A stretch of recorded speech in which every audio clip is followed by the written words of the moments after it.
اعوذ باللہ من الشیطان الرجیم پناہ مانگتا ہوں میں اللہ کی شیطان مردود سے۔ بسم اللہ الرحمن الرحیم شروع اللہ کا نام لے کر جو بڑا مہربان نہایت رحم والا ہے۔ اعوذ باللہ من الشیطان الرجیم بسم اللہ الرحمن الرحیم وقال اللہ لا تتخذوا الہین اثنین انما هو الہ واحد فإیاي فارہبون وله ما في السماوات والأرض وله الدين واصبا فغير الله تتقون وما بكم من نعمة فمن الله ثم إذا مسكم الضر فإليه تجارون ثم إذا كشف الضر عنكم إذا فريق منكم بربهم يشركون ليكفروا بما آتيناهم فتمتعوا فسوف تعلمون۔ وقال اللہ، اور فرمایا اللہ نے، لا تتخذوا نہ بناؤ الہین اثنین دو الہ معبود، انما ہوا بے شک ہوا الہ واحد وہ اللہ ایک ہی تمہارا الہ ہے، معبود ہے، مشکل کشا ہے۔ فإیایا فارہبون پس مجھی سے تم ڈرو۔ وَلَهُ مَا فِي السَّمَاوَاتِ وَالْأَرْضِ اور اللہ ہی کے اختیار میں ہے جو کچھ آسمانوں اور زمین میں ہے۔ وَلَهُ الدِّينُ وَاصِبًا اور اسی کے لیے ہے بندگی ہمیشہ کے لیے۔ افغیر اللہ تتقون کیا بس اللہ کے علاوہ سے، اللہ کے غیر سے تم ڈرتے ہو۔ وما بکم من نعمت اور جو کچھ بھی تمہارے پاس نعمت ہے، فمن اللہ پس وہ اللہ کی طرف سے ہے۔ ثم اذا مسکم الضر پھر جب وہ پہنچائے تمہیں کوئی تکلیف، فإلیہ تجارون پس اسی کی طرف تم آہوزاری کرتے ہو۔ ثم اذا کشف الضر عنکم پھر جب اس نے دور کر دی وہ تکلیف تم سے، اذا فریق منہم تو اسی وقت ایک گروہ تم میں سے بربہم اپنے رب کے ساتھ یشرکون شرک کرنے لگتے ہیں۔ لیکفروا بما آتیناہم تاکہ وہ ناشکری کریں اس چیز کی جو ہم نے ان کو دی، فتمتعوا پس تم نفع اٹھا لو، فسوف تعلمون پس ان قریب تم جان لو گے۔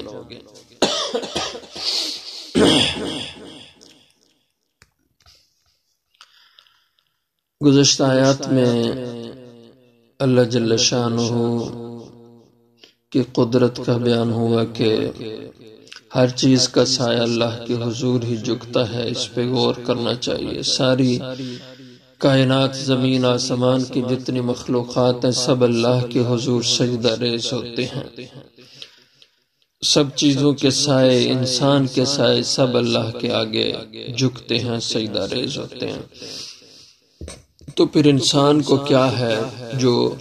اللہ وحدہ لا شریک کے آگے نہیں جھکتا اور غیر اللہ کے آگے جھکتا ہے اور اس کی تابعداری نہیں کرتا۔ اس لیے اسی مضمون کے تسلسل میں فرمایا وقال اللہ، اور اللہ نے کہا ہے، یعنی تم انسانوں کو اللہ نے یہ بات کہی ہے، حکم دیا ہے، لا تتخذوا الہین اثنین کہ نہ تم بناؤ دو الہ، دو معبود، دو مشکل کشا،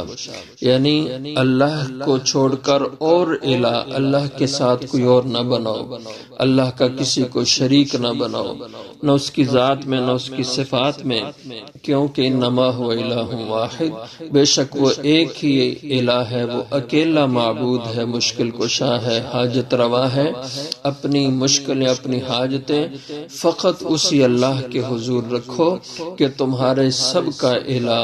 وہ اکیلا ایک ہی ہے، اور اس کو سب قدرتیں حاصل ہیں کہ وہ اکیلے سب کی مشکل کشائی اور حاجت روائی کرنے کی پوری پوری قدرت رکھتا ہے۔ فَإِيَّايَ فَارْهَبُونَ تو پس مجھی سے لوگوں کو ڈرنا چاہیے کہ سب لوگ اللہ کی ذات سے ڈریں اور شرک سے بچیں، کفر سے بچیں، اس کی نافرمانی سے بچیں۔ وَلَهُ مَا فِي السَّمَاوَاتِ وَالْأَرْضِ اور اللہ ہی کے اختیار میں اسی کی ملکیت میں ہے جو کچھ آسمان اور زمین میں ہے، سب کا خالق وہ ہے۔ تو جب خالق وہ سب کا وہ ہے تو مالک بھی وہی ہے، اور سب کے سب اس کے مملوک ہیں، وہ حاکم ہے، سب اس کے محکوم ہیں، وہ ساجد ہے، اور سارے آسمان و زمین کی مخلوقات اس کے حضور مسجود ہیں، وہ سب کا معبود ہے اور سب کے سب اس کی بندگی کرنے والے ہیں۔ وَلَهُ مَا فِي السَّمَاوَاتِ وَالْأَرْضِ، آسمان و زمین سب کے سب مخلوقات، آسمان میں سورج چاند ستارے فرشتے، زمین میں انسان جن اور دیگر مخلوقات، سب کے سب اللہ کی ذات کی ملک ہیں، اس کی مخلوق ہیں۔ وَلَهُ الدِّينُ وَاصِبًا، اور ظاہر ہے جب سب مخلوق ہیں تو مخلوق کا حق ہے اور اس کے لیے یہ ضروری ہے کہ وہ اسی خالق کی بندگی کریں جو اس کا خالق ہے، جو اس کا پیدا کرنے والا ہے۔ اس لیے فرمایا وَلَهُ الدِّينُ وَاصِبًا، اور اسی کے لیے ہے بندگی، تابعداری، واصبہ، ہمیشہ کے لیے۔ یہ نہیں کہ کبھی اللہ کی عبادت کر لے اور کبھی اللہ کے غیر کی عبادت کر لے، کبھی اللہ کو مشکل کشا بنا لے، کبھی کسی اور کو مشکل کشا بنا لے، ہمیشہ اللہ کی بندگی کرے۔ بندگی اپنی پوری زندگی کو اللہ کے آگے،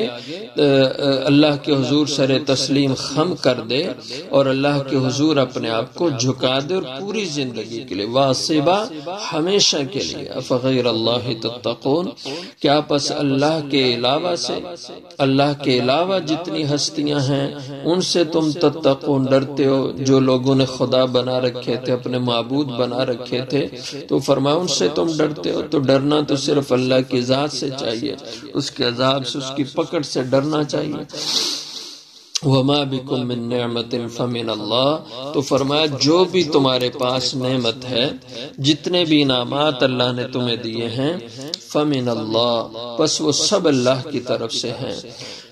صحت کی نعمت، یہ انسان کے جسم میں سارے اعضاء کی نعمت، یہ سورج، چاند، روشنی، ہوا، یہ سب اللہ کی نعمتیں ہیں، گرمی، سردی، سب اللہ کی نعمتیں ہیں۔ وَمَا بِكُم مِّن نِّعْمَةٍ، جتنی بھی نعمتیں تمہارے پاس ہیں، فَمِنَ اللَّهِ، پس یہ سب اللہ کی طرف سے ہیں۔ اور ان میں سے جب کبھی وہ اللہ کوئی نعمت چھینتا ہے، ثم اذا مسکم الضر، پھر جب وہ پہنچاتا ہے تمہیں کوئی تکلیف، یعنی تندرستی کی نعمت دی اور کبھی وہ تندرستی کی نعمت چھین لیتا ہے اور اس کی جگہ بیماری بھیج دیتا ہے، یا انسان کو خوشحالی کی نعمت دی ہوتی ہے اس نے، تو کبھی وہ خوشحالی کی نعمت چھین کر تنگی والے حالات لے آتے ہیں، پریشانی والے حالات لے آتے ہیں، اور غم اور دکھ کے حالات لے آتے ہیں، تو یہ اللہ کی طرف سے ہوتا ہے۔ ثم اذا مسکم الضر، پھر جب وہ کبھی پہنچائے تمہیں کوئی تکلیف، فإلیہ تجأرون، پس اسی کی طرف تم تجأرون، گریہ وزاری کرتے ہو اور اسی کے حضور گڑ گڑاتے ہو۔ تجارون جوار ان کے معنی ہوتے ہیں آہوزاری کرنا، فریاد کرنا، تو الیہ تجارون، تم اسی اللہ کے حضور گڑ گڑاتے ہو، روتے ہو۔ انسان اکثر ایسے ہوتا ہے جب پریشانیوں میں پکڑا جاتا ہے، مصیبتوں میں گرفتار ہوتا ہے، تو خلوص دل سے اللہ کی ذات کو پکارتا ہے۔ جیسے آج کل ہم دیکھ رہے ہیں ساری دنیا اللہ کی پکڑ میں ہے، ایک بیماری کا حال اللہ نے، ایک وائرس کو اللہ نے چھوڑ دیا۔ یہ وائرس بھی اللہ کی مخلوق ہے، جیسے اور اللہ کی مخلوقات ہیں اسی طرح یہ بھی اللہ کی مخلوق ہیں۔ اللہ کے بہت لشکر ہیں اس کی مخلوقات میں۔ وَمَا يَعْلَمُ جُنُودَ رَبِّكَ إِلَّا هُوَ، اللہ کے لشکروں کو کوئی بھی نہیں جانتا اللہ کے سوا۔ تو ان اللہ نے اپنے لشکروں میں سے ایک لشکر یہ وائرس کی بیماری کا انسانوں کے اوپر بھیج دیا اور اس کو کھلا چھوڑ دیا۔ ساری دنیا کی طاقتیں، ٹیکنالوجی اس کے آگے بے بس ہو گئی ہے۔ اس سے اللہ اپنی قدرت دکھاتے ہیں کہ اپنی جگہ تم بڑے بنے پھرتے ہو، بڑے بڑے خدا دنیا کے بنے ہوئے، بڑے بڑے انہوں نے اپنے آپ کو فرعون سمجھا ہوا ہے۔ ایک اللہ نے اپنی مخلوق چھوڑی جس نے ان سب کو بے بس اور عاجز کر دیا، اور آج سب اللہ کے آگے رو رہے ہیں، آہوزاری گریہ کر رہے ہیں۔ یہی اللہ بیان فرما رہے ہیں کہ اللہ کی ساری نعمتیں تمہارے پاس ہیں، اور کبھی کے بار وہ آزمائش کے لیے، یا کسی نافرمان کو سزا دینے کے لیے جب وہ اذا مسکم الضر تم پہ کوئی تکلیف چھوڑتا ہے تو فإلیہ تجارون تم سب اس کے آگے رونا دھونا کرتے ہو، اس کے آگے فریادیں کرتے ہو۔ ثم اذا کشف الضر پھر جب وہ دور کر دیتا ہے تمہاری آہوزاری پہ یا تمہاری آزمائش جتنی مقصود تھی وہ پوری کر لی، جتنا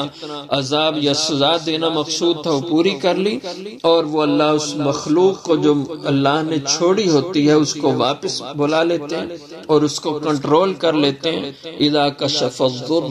پھر جب وہ اللہ دور کر دے اس تکلیف کو جو اس کی طرف سے بھیجی ہوئی ہے، انکم تم سے، اذا فریق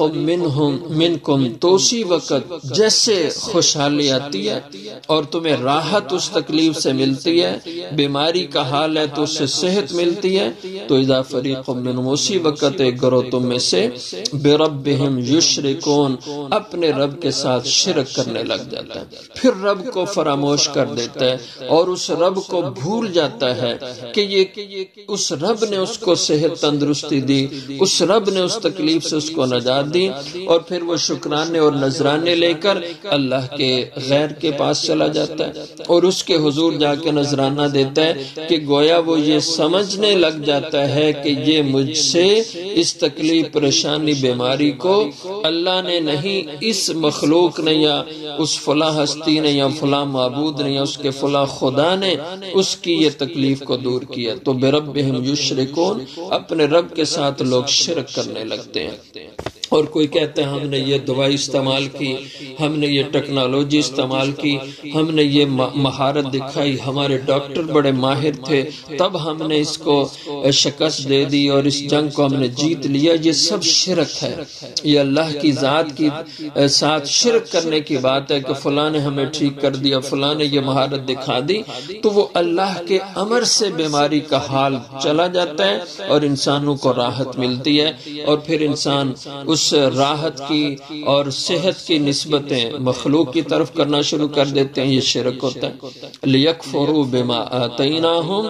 اس کے نتیجے میں یہ لام نتیجہ کیا، لیکفروا نتیجتاً وہ لوگ کفر کرنے لگتے ہیں، ناشکری کرنے لگتے ہیں، بما آتیناہم اس چیز کی جو ہم نے ان کو دی، یعنی تندرستی کی نعمت پر وہ خدا کی ناشکری کر رہے ہوتے ہیں۔ پہلے رو رہے ہوتے ہیں اللہ کے حضور، اللہ معافی دے دے اور اس بیماری سے نکال دے۔ جب اللہ اس بیماری کو دور کرتے ہیں تو پھر کہتے ہیں نہیں یہ فلاں نے کی اور یہ فلاں کی مہارت سے ہوا، یہ فلاں کے محنت سے ایسا ہوا، تو ناشکری کرنے لگتے ہیں جو چیز ہم نے ان کو دی ہے۔ اس لیے اللہ سے مانگا جائے اور اللہ جس کو تندرستی دے وہ اللہ کا شکر ادا کرے، اور جو روز ہم نعمتیں اب استعمال اللہ کی کر رہے ہیں اس پہ بار بار اللہ کا شکر ادا کریں اور تکلیف پہ توبہ استغفار کریں۔